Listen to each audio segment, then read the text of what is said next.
Cop talk, current events, entertainment, and more. Joined by America's favorite Jersey girl, Robin DiLauri. It's the King and the Cup. Swung on. There it goes. Deep left. It is high. It is far. It is gone. Number 62 to set the new American League record. Aaron Judge hits his 62nd. All the Yankees out of the dugout to greet him. Just think of it. 3 Yankee right fielders. The Babe hitting 60 and 27. The Jolly Roger hitting 61 and 61. And now Aaron Judge hits his 62nd home run, the most home runs any American leaguer has hit in a single season. And the American League has been alive for 120 years. This is Judgment Day. Case closed. Case closed. It's October 5th, and you're listening and watching The King and the Cop, and we got the beautiful Robin DiLauri, the king, who knows how to run around in a big moment, those bases floating in the air, and I'm Tommy Cetnar. 61's done, and the Honorable Aaron Judge is the new king for the moment, buddy, and I know, Jimmy, you'll share that title with him because it hasn't been done in 61 years, and I'm not sure why all Major League Baseball is not celebrating this in a bigger way. What's your thoughts? And good afternoon, everybody. Well, I think Major League Baseball, number one, it's not considered the home run record because of Bonds and McGuire and Sosa being ahead. It's the American League record, so it should be celebrated. But unfortunately, with Manfred, he does not want to have 2 leagues. He's trying to put it all together, and so they're not going to recognize it as much as they should, I think. How come they weren't at the game last night, Jimmy? They don't even, for a minute, there's no photo shoot, nothing, zero from MLB front office. How about Mr. Torrey? I mean, anybody show up. I don't. Yeah, that's what I mean. That's the part that I thought was kind of strange. But you know what? The bottom line is, the irony of everything that happened, the Marises weren't there because they got tired of traveling. I told you. And had other obligations. But it was great to see him finally do it. And of course, what Aaron Boone did, the way he took him out was perfect. You couldn't have got it any better than that. And, happy for the guy. It's amazing that, when you talk about, we talked about number 60, we talked about 61 on certain days. It's amazing that 62 came on the day that the Yankees record is 99 and 62. Is that crazy? I wrote that down. They're 99 and they'll probably win their 100th game today, but they're 99 and 62. I mean, the lottery players are having a feast with this kind of stuff. Exactly. But the great John Sterling nailed it. And thank you. That's the other thing. Yeah. That's the other thing. So you got John Sterling doing the call, and if we had a thing of Michael Kay, they both said at the very end, I know, case closed. And I'm like, did they talk about this? Is this something that they both decided to do together? No way. Yeah. I mean, they're best of friends and we're partners in the booth together. But that's who do you want to listen to that? And I thought Michael Kay's was all right, but I thought John Sterling is in the video of John Sterling doing it. He's shaking. He's almost going to have God forbid, a heart attack. But it was a great moment. And congratulations to the Texas fans, because there was a lot of Yankee fans there, but they really paid the respect. And it was pretty cool.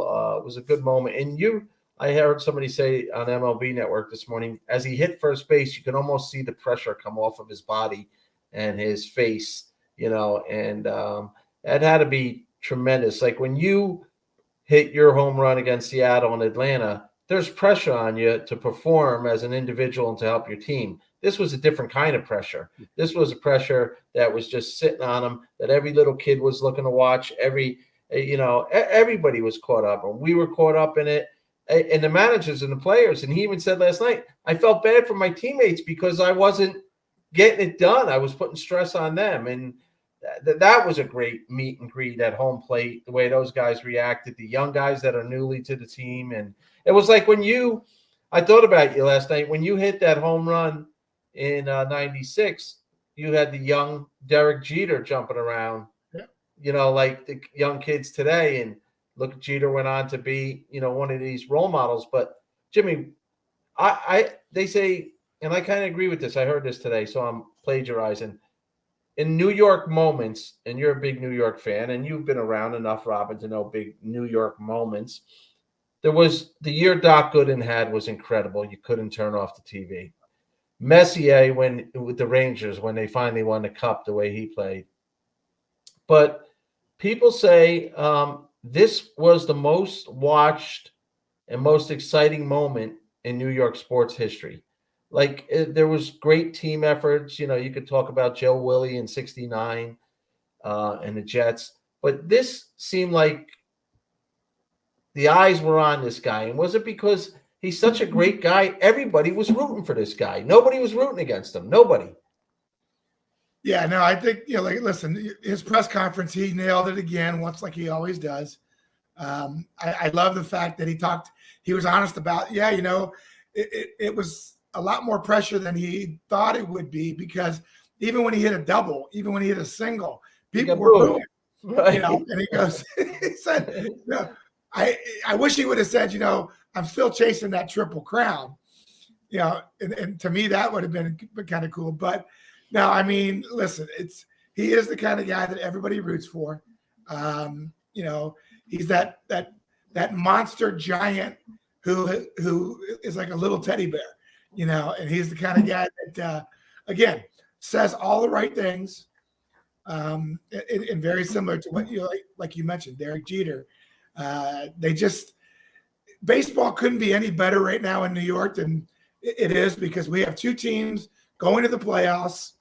We have the leader, the superstar of both of those teams. I said it the other day, are great young men that get it, that know, what, this is a sport that I get blessed to play, but I'm enjoying it with my fans.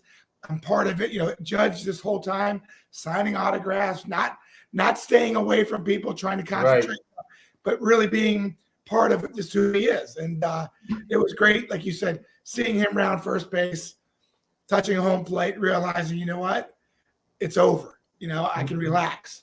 You know this better than anybody. No player in any sport is bigger than the game. But for one moment, he was bigger than the game last night. For one moment, he was bigger than the entire game. And he handles it like such a pro. It's unbelievable. Now the next question, pal. What are the rumors? What are you going to do? What are they going to do? Because the first thing somebody threw up this morning as a cartoon is Judge in full-fledged Met uniform, number 99. You and I talk about the way that Steve Cohen is brilliant, that he could back-end his deal and offer him something ridiculous. But I think Judge, as long as he's respected, and I'm not counting other people's money, I think he wants to be a Yankee forever. I think he sees, like you always talk about, they're like no other family. Yeah. Once you leave there, Pujols learned that with the Cardinals. There's no other family, and he needs to be. I think they're going to give him a big number. I think the bottom line is, again, I don't know the legalities of it, if they are allowed to do this, but I offer the guy an 8-year contract to play, renegotiate after 8 years if you're still able to play. But I offer him a 10-year service contract after he's done playing to be the Yankee ambassador for the next 10 years after he's done. And I think that you lay that in his lap and you go, you want to be a Yankee for life, here's your opportunity. Right. And put a pretty good number behind it.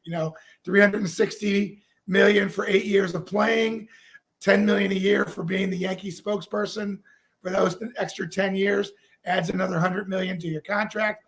That money, the $100 million, doesn't go against the cap or the whatever you want to call it. Luxury tax. Yeah. Because he's an employee of the Yankees. And you know what? The thing that you have to understand too is your family is taken care of for the next 10 years after you're done playing. Right. And by then he'll have kids. By then he'll have a family. And, that'll become more important to him than anything else. I agree.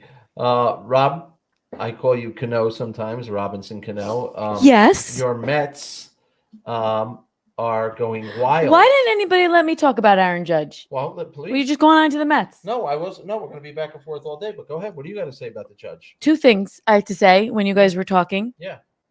I still don't understand the concept of having 2 leagues. Makes 0 sense to me. You think there should be 1 league? Yeah. Okay. Second, why was the number so much higher for the National League than it was for the American League? As far as home runs? Yeah, they were all on the same 70 something, Yeah, right? well, they just happen to be in a different league. They play more games? No, same exact games. The catcher can It just happened that Bonds was on San Francisco Giants in the National League. All right, so And what? McGuire and Sosa were in the National League. So why are there 2 leagues and why isn't there 1? Because why haven't they changed that? I'll let the expert answer. Why, Jimmy? Why is that? And why do you agree that he should go to one league, 30 teams straight up, or do you mess with tradition like that? I mean, yeah, this has been a tradition forever, and it's kind of kept the competition level of both leagues as, okay, yeah, this is our division, this is your division. And that's the argument right now. Now that there's no longer the DH, now that the DH is in both leagues, right? Now they're saying, okay, you know what? Let's just make this one big league, just like the NFL. But even the NFL has, the NFC and the AFC. Correct. Right. So I don't think it's so much separation as it's just logistics, regions, and logistics. I mean, basically. Yeah. All right. That always just bothered me. That's the first thing I wanted to say. What's the second? The second thing I wanted to say, as a mother, pinch me, please. Could you really ever map out a better story than that as a mother, watching your son basically be the most beloved person in this entire country for weeks? A year. No, but he is just so darn approachable. I mean, not like I could just go up to him and be like, "Hey, Aaron, how the heck are you?" Yeah. But you could just tell the genuine goodness on him. I mean, you could tell the genuine goodness on his face. Well, he's a very Christian, raised a good Christian kid. I think he's real. I think that's why people appreciate him. There's a lot of stuff leaking out right now, and people are calling him the clean home run king, if you will, because people are upset that people are on the juice. There's opinions on both sides, but I just pray this celebrity doesn't, like, could you imagine we show up, like in a few weeks and we're like watching all the news and we see, he shacks up with a Kardashian? I will die. I would die. Aaron Judge. Do you know what I mean? Yeah. Like, oh, Aaron Judge with a reality star, Jeter did it, or A-Rod did it. Well, Jimmy, please, Aaron, stay the way you are. Don't go changing. Jimmy, when you want to sing that Billy Joel song? I was going to say that. Jimmy, better than anybody, after finally winning in '96, you guys were on Letterman, Regis. And you didn't even have social media back then. Can you imagine? Right. The TikToks, the lives, everyone knowing everything about everything, like, because it's all there. And that works both ways. That makes the sneaking around or all these other things that you're talking harder, much more difficult to do. And I think Tiger Woods is an example of that. You know what? Just 100%. Be careful what you're doing. And again, Aaron Judge shows none of that type of personality. But listen, sometimes you get caught up in it. You pray to God that he doesn't. But you also look at the family. Right. And you realize, what? He's got a pretty good background, and they'll keep him pretty much level-headed. And I sure hope so, because this is fame is. I mean, I know I can't even walk outside. It's uncanny. It's like there's paparazzi. Could you imagine if you were Aaron Judge and you were like, it's got to be a drug that is very hard to not have change you. You know what I mean? For lack of a better word, I'm that was my feeling about Aaron Judge as a mother. I'm sorry, but that's how I felt. You guys can talk, about stats and all those wonderful things that people that really understand the game. But coming from my perspective, I like this kid so much. And I am so worried that this crazy ass world is going to taint that little baby boy who made us so. Listen, Jimmy, when you see him next, just tell him, because I'm sure there's a million things you could say, but just remember, just say, my friend Robin told you not to change. Please do that for me. I posted a picture today on our site, Jimmy, and it's an old picture of Roger Maris, Yogi Berra. Oh, let's show it. Let's show it. All ready for this, Jimmy? Look at this. So you see the picture, Jimmy? Can you see it, James? It's trying to come up. It's not coming up yet. Okay, so it's a picture of Roger. All right, Roger Maris. I see it. Ear to ear, Mickey and Yogi. And to Robin's point, what a great photo that is. But look at Mickey's right arm. There's always a blonde bombshell hiding.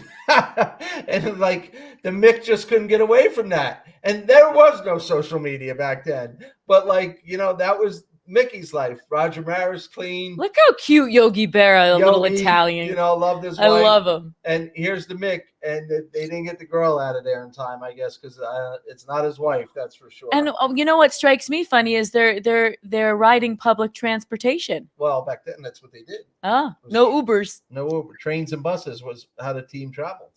Wow. So think about that. And they traveled wearing suits to each game? Always. Love it. Always. Did you guys ever have to, Jimmy, or was it done away with by the time you got up to the big leagues? We always had to have jackets on. Ties we didn't do so much, but we always had to have a jacket on. Right. Nice. So now they wear their pajamas. But anyway. Don't go changing, Judge, to try to please me. The Mets fans are going wild because we're going wild card, but the two sons in this house are depressed. Now, what happened with Atlanta? So right before I was at dinner yesterday, they said something has to happen. Yeah, Atlanta won, and they won. They won the Eastern Division for the 5th year in a row in the National League. So how come I didn't hear any banging on the walls or remotes flying? I wanted to go take their pulse. They knew Sunday night it was over. Oh, so it's over for the Mets. It's over. But they're not in the playoffs? They are. They're in. Jimmy said he's going Friday. That's right. The Mets have to play the 3-game wild card starting on Friday. One of the advantages, they do have home field advantage, so they'll play Friday, Saturday, and Sunday, all 3 games at home, which, of course, Steve Cohen is extremely happy because now they get 3 more dates. But, yeah, I mean, Citi Field will be rocking this weekend.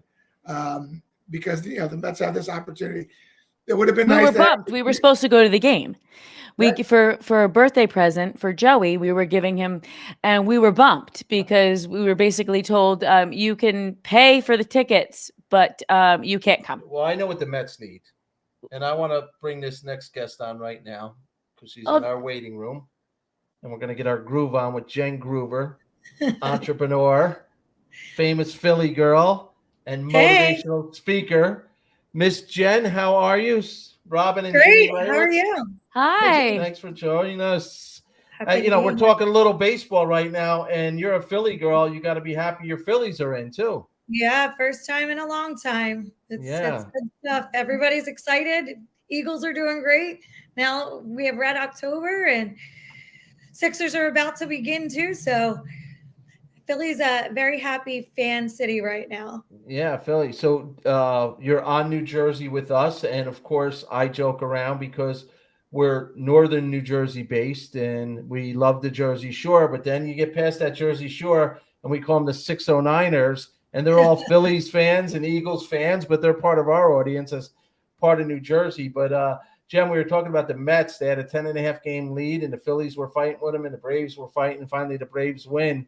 And I want you to talk about, you have this great book and it's, what if and why not? And I think the Mets fans are starting to say, why not? I mean, what do you say to a team that was winning all year and now is still in the playoffs? What kind of motivation do these grown men need at this point? Like, what would you say to them? Well, I mean, so much of everything we do is psychological, and in sports, you can see it the most. You can actually see the playing out of someone's psychological state unravel or stay in a zone. Roy Halladay did one of the best interviews I've ever heard, and he's actually he wasn't a type of personality that liked to do interviews. He was very shy, which I thought was amazing from a psychological state, that you're pitching in front of stadiums filled with people, all eyes on you, but yet you're really shy. But he told the story about how when he was starting and climbing the minors and then quickly got into the majors, and he was doing so well. And then a lot of people got in his head, like, who do you think you are? And you're so young. And he started questioning himself. And as his psychological state changed, questioning himself, so did his game start to deteriorate. And he went back into the minors because he was still training physiologically the same. His physiological state did not change. His mental state changed, which made his physiological state change, and went back to the minors, wound up getting himself a mindset coach to psychologically get back into the game.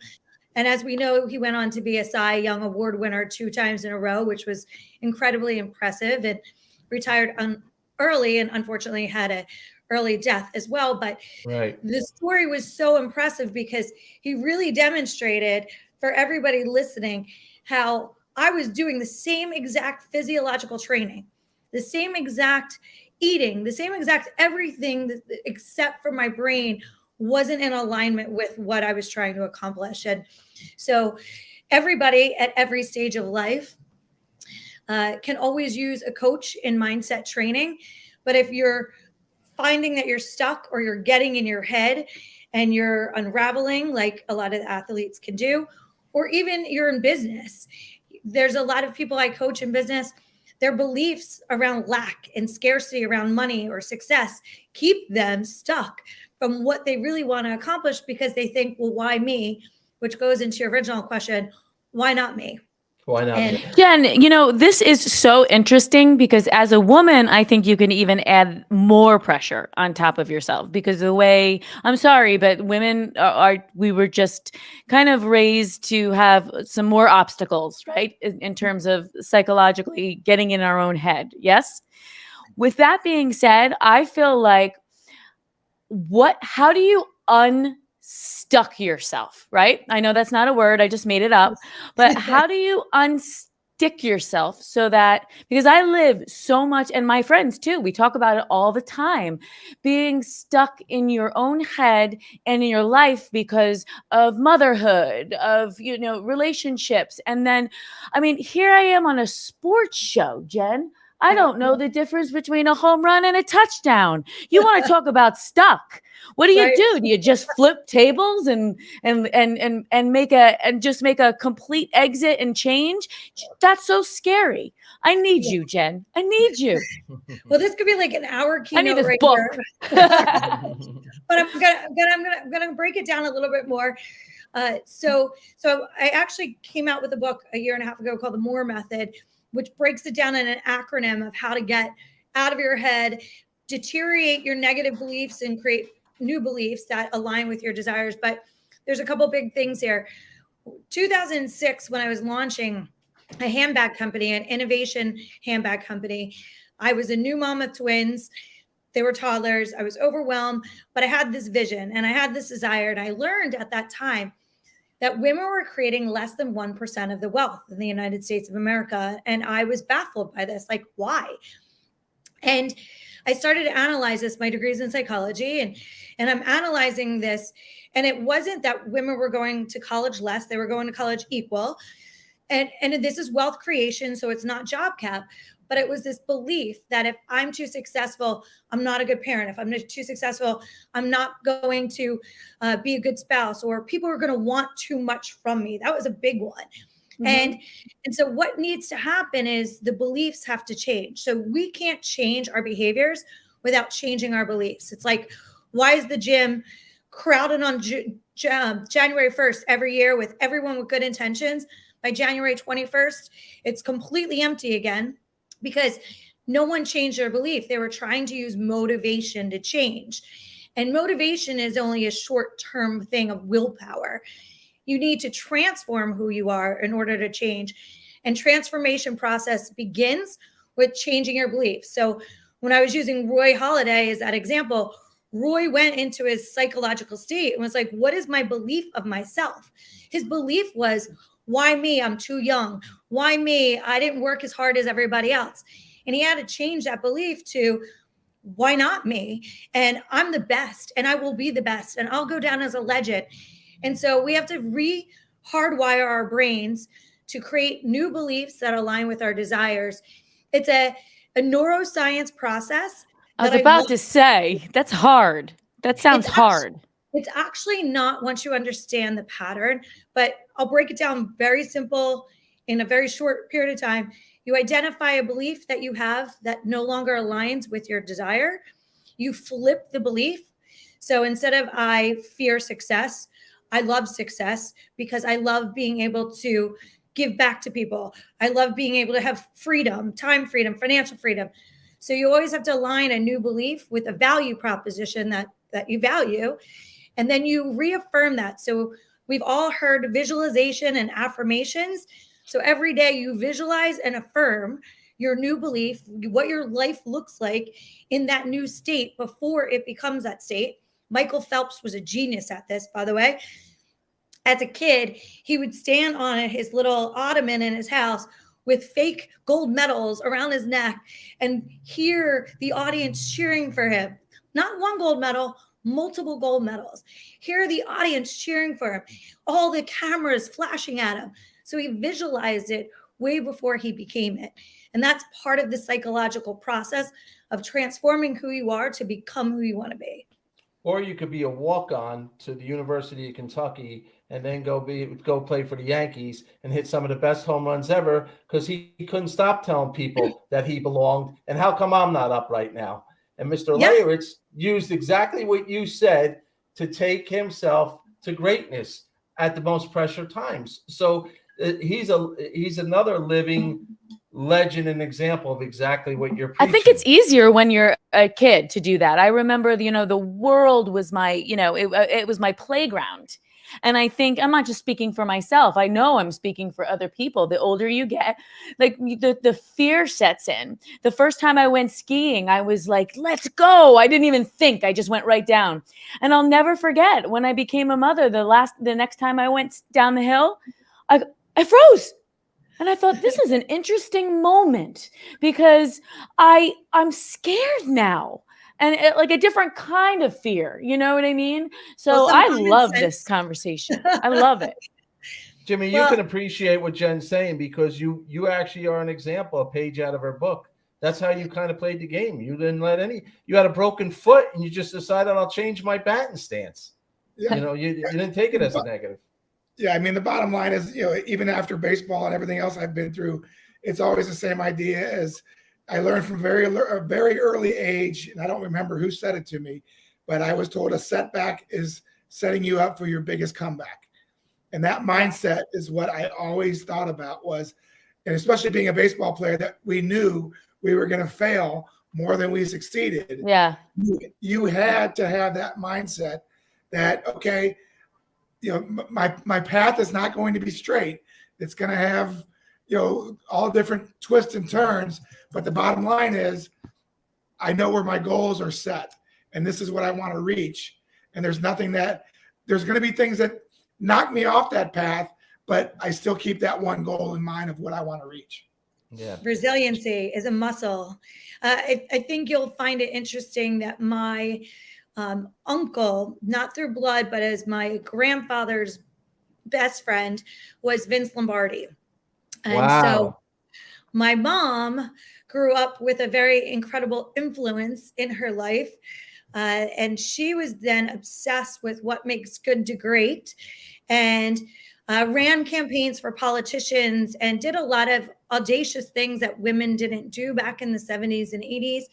But she had a TV show called For You and About You with Cablevision when Cablevision was first starting, before it was Comcast.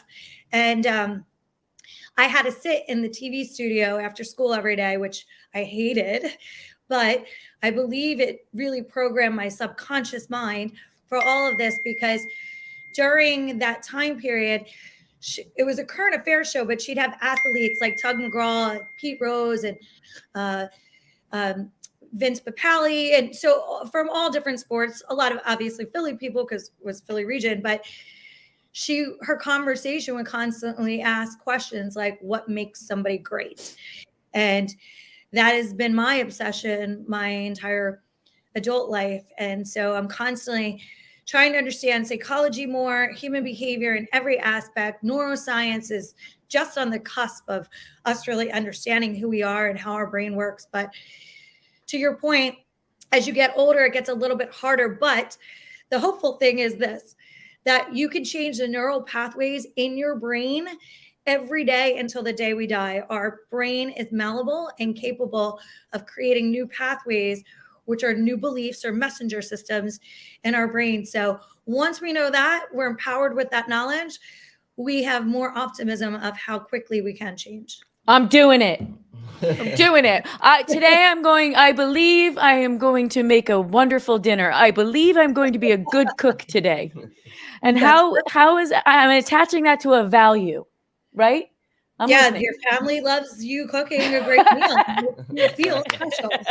Speaking of family, we're going to let you go because we know you're on the run today. I need to get this book. We'll not only get the book, we're going to have a little lunch or dinner. The title of the book is what? Why not? Well, you got a couple, right, Jen? Yeah. The More Method is my latest one that really dives more into this. What if and why not is more the psychology of success for entrepreneurs.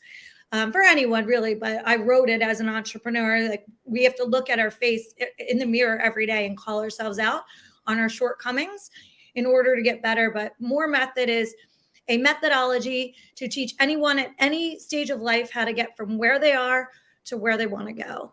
And where can we get this, Jen? Amazon. They're both on Amazon. Nice. Okay. I know you're headed out to see the Mini Groovers. One's at ASU. Where's the other one at? Yes, one's at Charleston. I just got back from College of Charleston, 2 weeks ago, right before the storm. Right. And then tomorrow I head out to ASU, which I will then also couple with the Eagles-Cardinals game. Oh, my goodness gracious. Well, we miss you. We love that you came on today, and have safe travels. And we got to have you back. We need you for a whole hour, for God's sakes, on this stuff. I would love it. That would be great. Come up to the 973. We'll go down to the 609. Thanks, Jen. All right, take care. Safe Thanks, travels, Jen. and I'll talk to you soon. Bye, everyone. Have a great day. Bye. You too. Jen Gruber, wow, man. she was great. Yeah, she's been a friend for a long time, and she's one of those people that make a difference, Jimmy and Robin. She's out there and promoting women and giving people hope and confidence, and makes a living out of it. And, like she said, she had baby twins and wind up doing the Butler bag with this pocketbook, and sold out on QVC, and took that and just kept rolling. And now those babies are twins, and they're freshmen at Charleston and Arizona State. The More Method, Jen Groover. The More Method on Amazon. More Method. All right, let's go to a quick commercial, and then when we come back, Jimmy, we'll talk more about the playoffs. We're going to commercial break? Let's go to commercial break. That's good. We need some caffeine. Yeah, exactly. Caffeina. Boost, replenish, hydrate.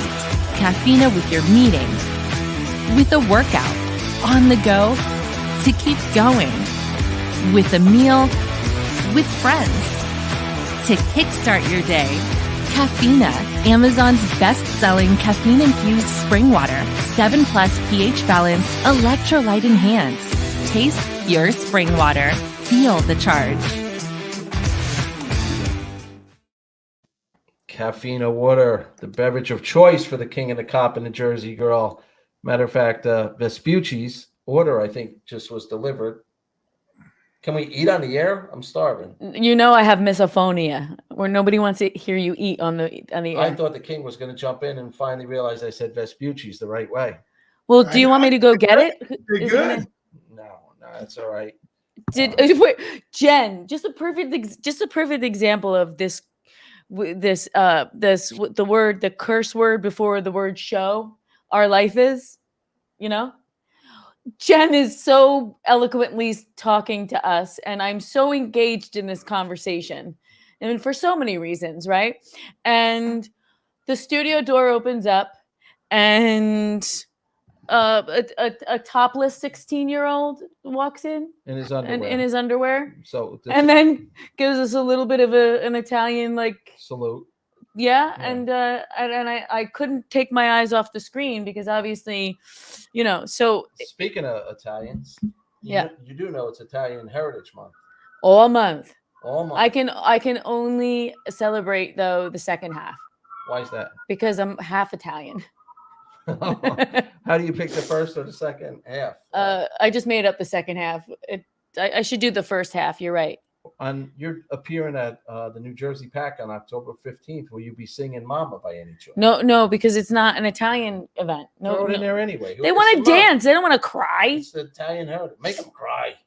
I make Italian men cry. You sure did. I don't make Italian women cry. You make a Polish Irish man cry too. Anyway, Jimmy, I make you cry for a lot of reasons. Yeah, one of them was the one that opened that door. Exactly.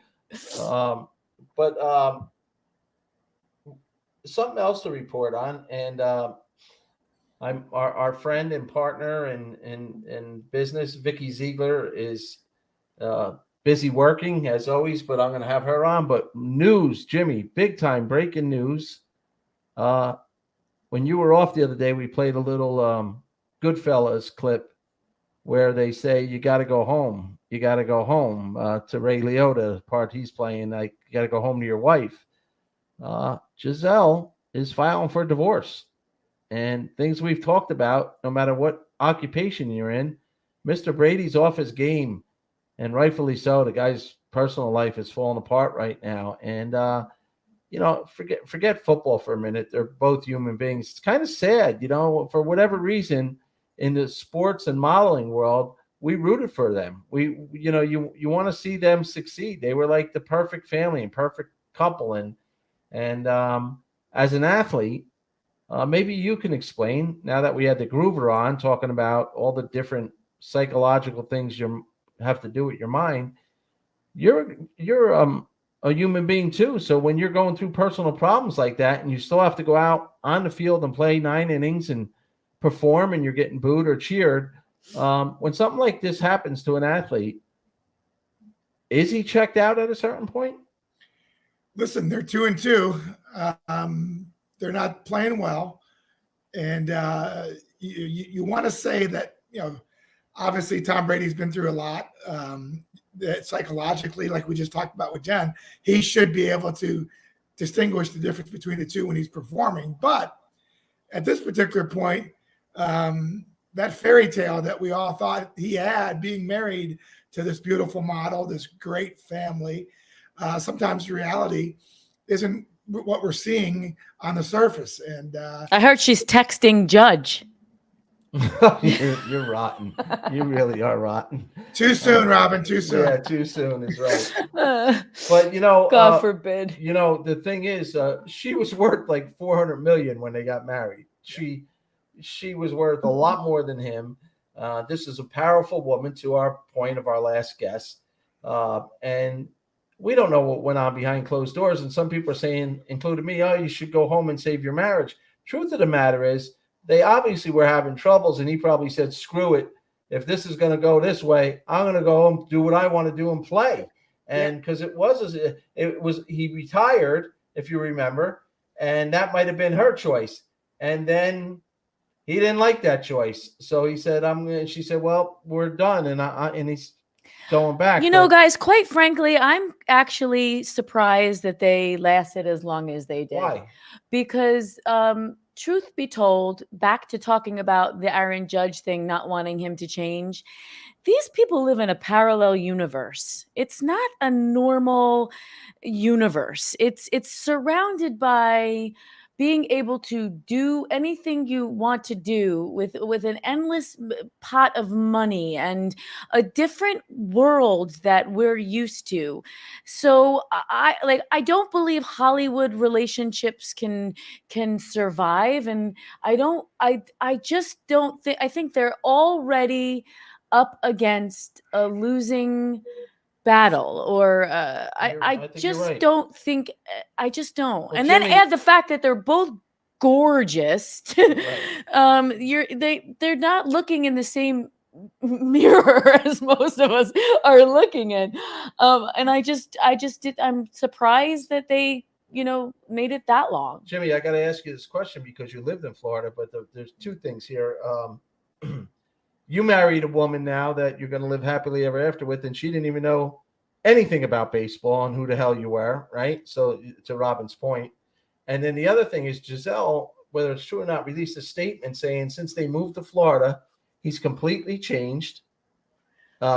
He goes to the supermarket with no shirt on. I don't know if this is true or not. Like he became this really, like his ego got bigger and bigger. Midlife crisis too. Men go through that. He'll get a motorcycle. Yeah, but he'll be like Harley. They were building a $40 million home together. He's got a gumad. But I don't know. Who knows? But you were better off meeting Michelle, is to Robin's point, who knew nothing about you. Nothing, zero, or about baseball. I mean, the bottom line is no matter what it is, no matter what they decide, whether they go through with it, this thing or not, the bottom line is you just want to make sure the kids are good. Right. And, hopefully, despite some of the anger, some of the things, that they keep that in mind and they do a good job of raising the kids together more than anything else. I could care less if they ever stay together, if they get back together, whatever. Yeah. As long as they make sure that those kids are going to be their center point and the most important thing, because I think they will. Yeah. And the fact that they have so much money is going to make that a little easier too. I'm sorry, but a lot of, divorce, what money comes power. Divorce couples that co-parent, whatever, they fight a lot. A lot of the fighting is about money. That's what I'm saying. You could just take that off the list for those two. You know what I mean? Well, he does have a $350 million contract with Fox. He's going to go on and be an announcer after this. So he won't be eating cornflake sandwiches either. And he also, his oldest son is with Bridget Monahan, one of my favorite son, Blue. Oh, yeah. There. So he knows how to co-parent, and Giselle co-parents. They complement each other so well, how they help each other. But, listen, nobody's rooting against it. Whatever, it's their business, but it won't be their business. It will be on the front and back pages of every tabloid and every sports page. And if he doesn't win, Giselle will be being blamed in Tampa. She won't be allowed in Florida if they don't win. But who knows? Maybe they'll work it out. Jimmy, I watched Aaron Judge give his mom the ball the other night when he tied the record, which was great. And then, Rob, I don't know if you know this. I think a guy works for Fisherman Price, whatever the investment group is, and they're a multi-billion-dollar company, and he's a hedge fund guy, and he's the one who caught the ball last night. So people are right away he don't need the money. How do you know what he needs? The rich get richer. And the rich get richer. But his wife is a broadcaster and down in the Dallas area. And so they're celebrating that. Somebody already offered $2 million for the ball. I don't know how you give that ball back when somebody's offering you at a minimum $2 million. And class again, Judge said, yeah, I would love to have the ball back, but it's a souvenir and that fan deserves it. He paid for a seat and he caught it and he deserves it.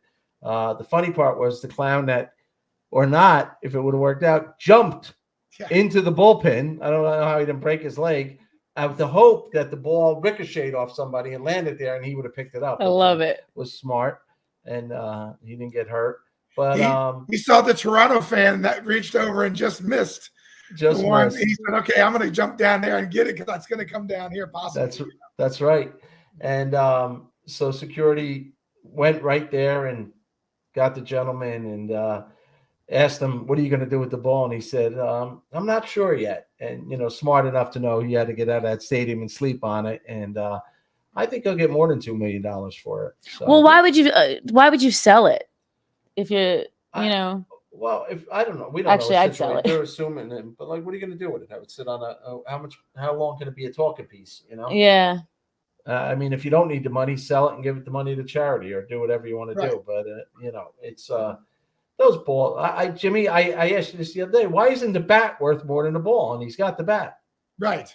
Well, and that's what I think. If you're Aaron Judge, you go, yeah, the ball's great, but you know what? The bat is the one I hit it with. I'm going to keep this for myself, and I still have a part of history, for myself that I'll donate to the Hall of Fame and let them display it and then get it back whenever I want it.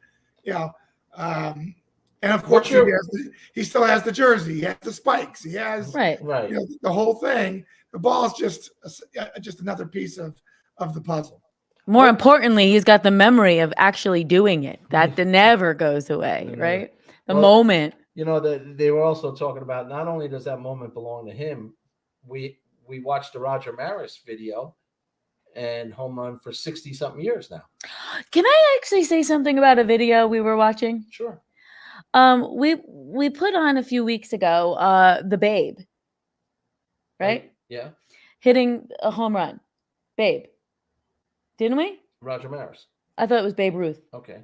Anyway, he was heavy. Oh, Babe was heavy. Yeah. Yeah, he was. So I have a question about that. Yeah. The game had to be different because you couldn't be that heavy right now. No, it was much different. So didn't he hit more home runs in 1 year than the entire league did, right? What's that? Babe Ruth hit more home runs in 1 year than the entire league did. Yeah. No, but I'm saying he was. I'm being nice when I say the word heavy. Well, he was a big man. He was just a big man. And you had players back then that big. How's that possible? They couldn't have been fast then. I think he was a freak of nature, right, Jimmy? He was a pitcher, and he was just a big man. It just struck me. Well, what's funny is I would have never thought he was that fat. You got a great point. I don't mean that in a mean way.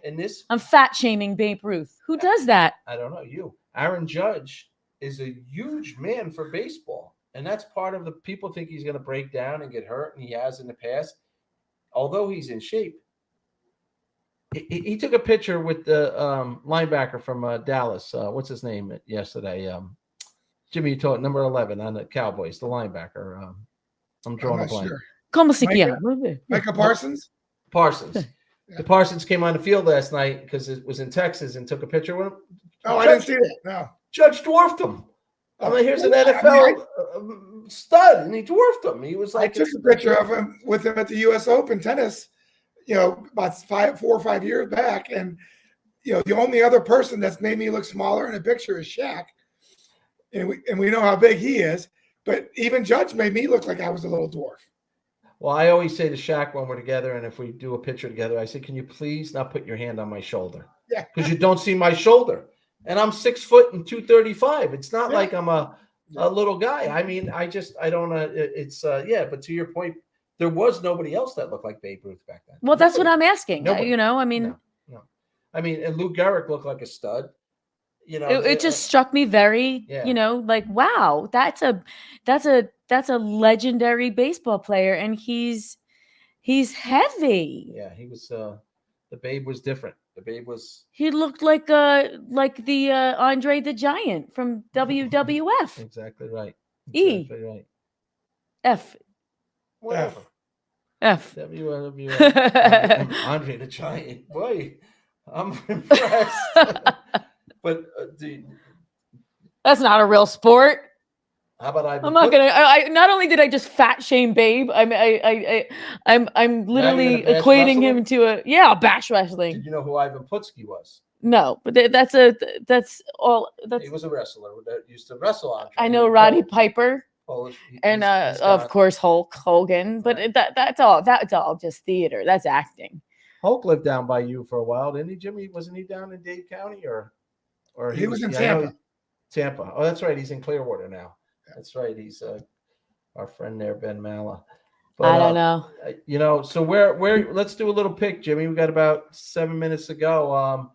Who do you like in the Mets San Diego series? I mean, all 3 games, it's an advantage or home, or is you got DeGrom and Max going, or are they going to be ready to go? Yeah, I mean, you'll have those guys ready. The bottom line is, they're playing the Padres, which right now are playing pretty well. And Yu Darvish has had the Mets number Yeah, he sure has. And between Darvish and Blake Schmitz now, if you're looking at things right now on, the way the season has ended, DeGrom's last 3 starts have not been good. Scherzer, his last start wasn't very good. Nope. And Blake Snell and Darvish have been pitching well. So if you're a Mets fan, you get to be a little bit worried. But I always say the same thing. This is why I pay these guys the big money. This is why Scherzer gets $43 million. It's for not the end of the season. It's for when it counts. And yes, it counted against the Braves. They didn't get it done because the Braves are the hottest team in the world right now. But I think they get it done against the Padres. I think so, but I don't think it's going to be easy going, like you said. And Soto has done absolutely really nothing for the Padres. You just hope that he doesn't get hot all of a sudden, because he seems like the kind of kid that likes the Broadway lights. Oh, yeah. And, if he turns it on, then you got what's so funny, Miss DiLauri? I'm dying laughing right now because we can hear Jimmy, obviously, right? But I was going to attempt to repeat everything he said to make it look like when you hear me, like, Jimmy, DeGrom, both DeGrom and Scherzer, they really didn't do well their last time at on the mound, right? So if I were a Mets fan, I would be probably worried right now. And the reason I'm saying that is because I'm taking his credit for saying these things, pretending I know what I'm talking about, so that my kids can think I know what I'm talking about. So I had this visual of everything he's saying, and then I repeat it, and then somebody who hears me thinks I know what I'm talking about. Right. Very so good. I'm glad we're here to please you and better yourself among your children. Well, I thought about it, like if you, some of my friends, like they used to be on like Match.com. Well, one of my friends, right? And if she was going on a date, I would take everything you guys are saying and tell her to say that if she wanted to be into like baseball. How'd she make out with Match.com? She got married.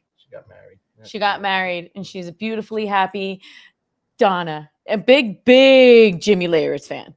Jimmy huge. She couldn't wait to get her picture taken with him when we went to the foundation dinner. She couldn't wait. She loves her Jimmy Leyritz. Yeah. And now I'm gonna plagiarize everything he says so that I can look like I know what I'm talking about. Jimmy wasn't married at that time, and she wasn't. If Jimmy was on Match.com, maybe she would have had a shot. Jimmy was absolutely married, and she was not when they met. I'm saying back in the day. Oh. Anyway, yes. Before I get you in trouble, before I get a text with our wild card coming up. I mean, we got the Mets, and we got obviously San Diego, and in the American League, you got Tampa Bay and the Guardians, and the winner of that will play the Yankees.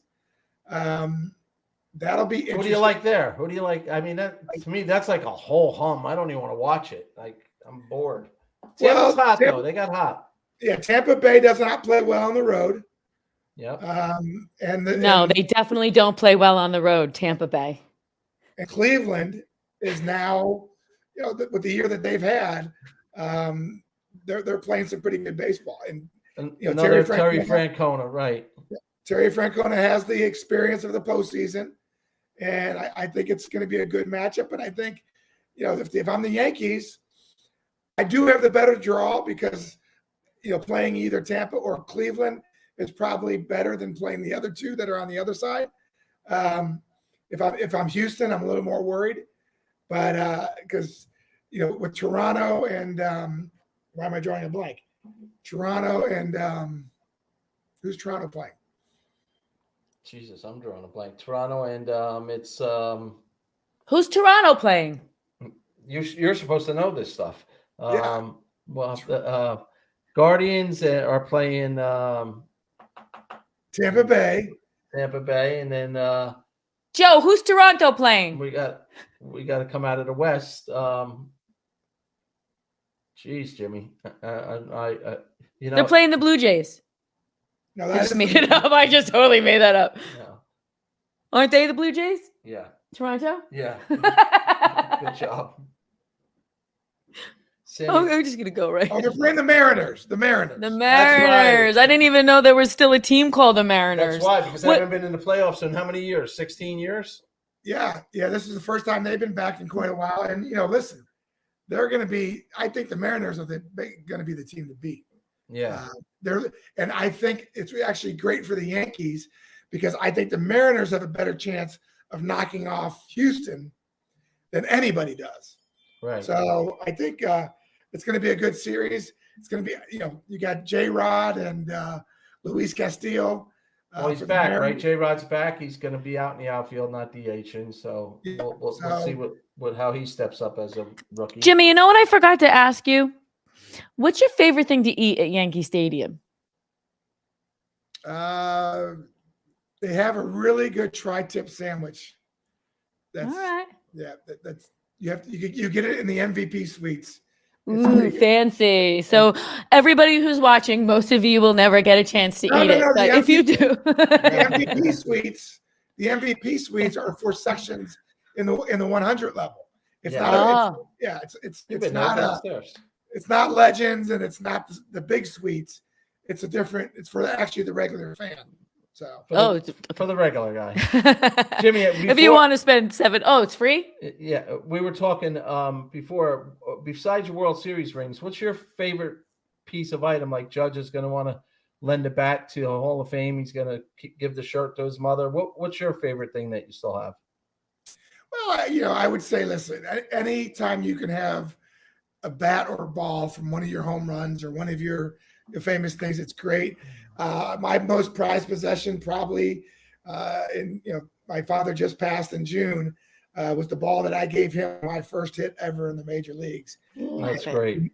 To me, that's something I cherish because that's an accomplishment that my dad and I started when I was 15 years old, and we made it come true. And anything else that happened after that was just icing on the cake. Absolutely. Very cool. I got the chills with that one. Yeah. It's not, and I can understand. And from my world, I wore my father's badge when I came on the job. They gave me his badge, and as I got promoted, I tried to wear the same badge. And so it's you don't forget those days. Well, it's been a great Wednesday. It's been a historic day for Yankee fans. Now we got to gear up. It will always be a historic year, regardless of how they do in the playoffs. They're not playing like they were playing at the beginning of the year. So, anything could happen during the playoffs, but we need pitching. But when we leave, and I listened to that call of John Sterling over and over, I wanted to go to let our listeners and people watch one of my all-time favorites, because like people say, I knew exactly where I was when this happened. And it was early in the morning, as they say. So we're going to go off the air. For Jimmy Leyritz, the King, Robin DiLauri, and myself, Tommy Cetnar, have a safe day. That's a wrap. Watch this great video and listen. Swung on. The anniversary was yesterday. It sure was. It is far. It is gone. A 2-run game-winning home run by Jimmy Leyritz, and the Yankees have won the game in 15, 7-5. You still get chills. Yankees win. The Yankees win. Leyritz is flying around the bases. He high-fives Strawberry. They're mobbing him at home plate. They're absolutely mobbing Jim Leyritz at home plate. He goes down to the ground. You got to see the Yankees. They're behind home plate. They got the biggest smiles on their face. You cannot believe how this team is reacting. A team that doesn't show much emotion is going absolutely ballistic. Jim Leyritz with a game-winning home run. What a moment at the stadium. This is one of the greatest games I've ever seen. It's one of the greatest games ever played. What a game. Goodbye, everybody. Jimmy Leyritz, that's why he's the king. Happy anniversary, Jimmy. Happy anniversary, pal. Back to the wall.